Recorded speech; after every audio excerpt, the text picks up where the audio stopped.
What's going on, guys? I'm back with another video.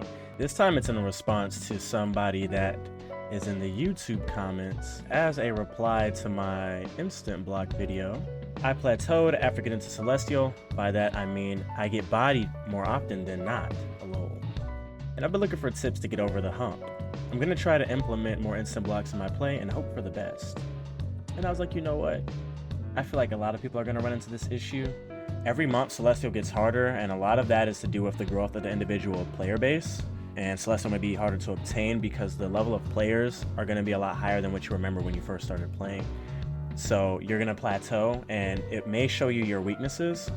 I didn't individually ask for what he needed assistance with or what replays he had, but what I could at least think of to pump out is this video. I think it may show a perspective that a lot of people may not see at that intermediate level. We all know about, frame traps and keeping stable pressure, or like basic pressure at the least.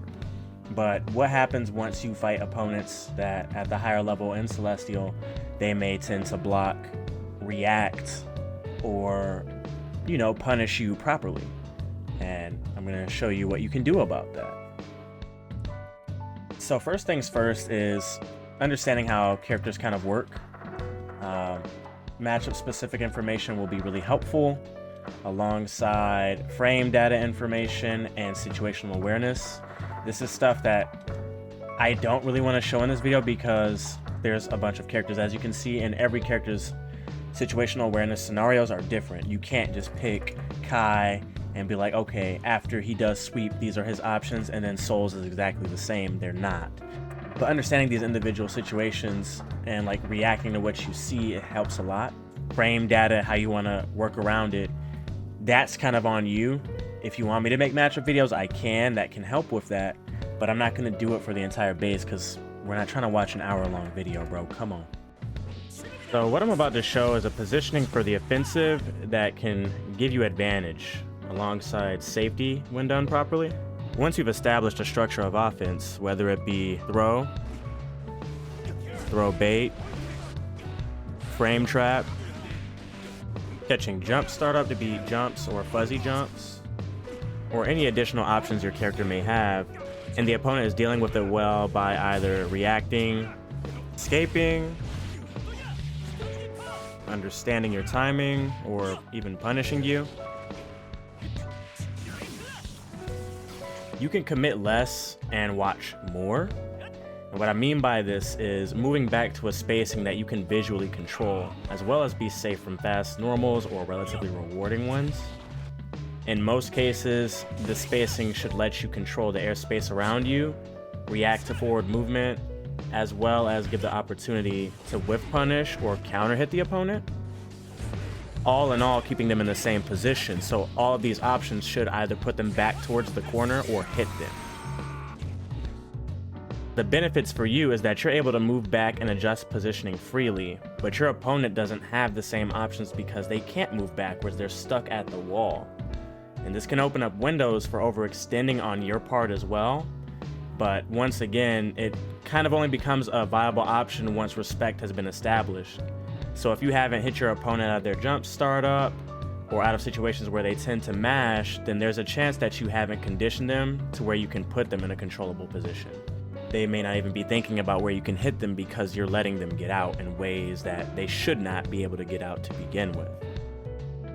So once you've established the base, you don't have to focus on things like strike, throw, or just frame trap.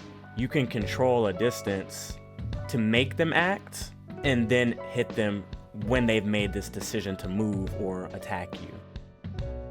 So you essentially create an opening without committing to much. You're mostly just reacting to the opponent and what they're doing in their current positioning. And this works well against people that are antsy, as they are going to be willing to move when they see this distance that is created, as well as against opponents that can't react well or are not good with spacing. You can add this additional layer to your offense to keep your turn in a more consistent manner.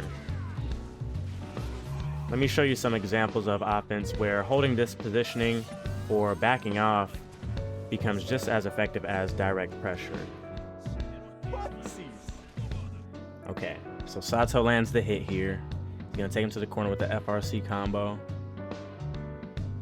Ends in coin to keep it. But look how he walks back. He doesn't try to take his initiative. He understands his opponent's in the corner, but that doesn't mean you need to keep attacking. Since the opponent is cornered, as we mentioned before, there's not much he can do except move forward. He can't move further back.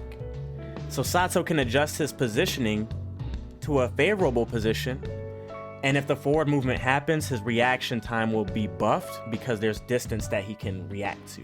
Whether it's running forward or air dashing forward, it's an air throw for free, 6p, 5p. Dashing forward, he can backdash on response. But let's see how Sato responds to him landing in the corner.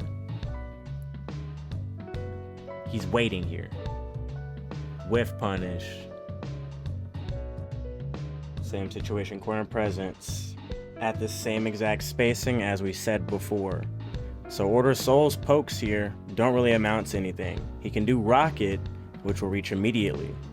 As a defender, this is something that you can do quickly, but it can get you counter hit, as well as make you lose your turn because it's something that's very committal.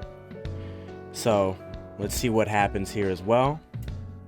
Sato instant blocks the Rocket. It's level 1, so now this lets Sato get his turn back. And then he gets a whiff punish because he's still at the same range, pushed back into the corner. Then we have another time. Corner's here. Sato's maintaining distance, trying to keep it in a neutral state. Keeping this position, but this time he frame traps. Gets him trying to do Fafnir here. You know, Greek's trying to act, trying to get his way out. But at this distance, there's so much options for control and safety that it doesn't really matter in a lot of instances.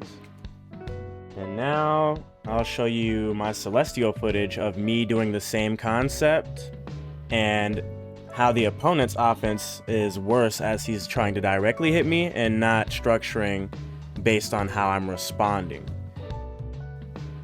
Since I'm playing reactionary and just choosing to defend and respond, if he chose to play like Sato did, or like I explained in this video, it would be a lot more effective than just trying to directly hit me. And I'll show you as I'm going to beat him here doing this.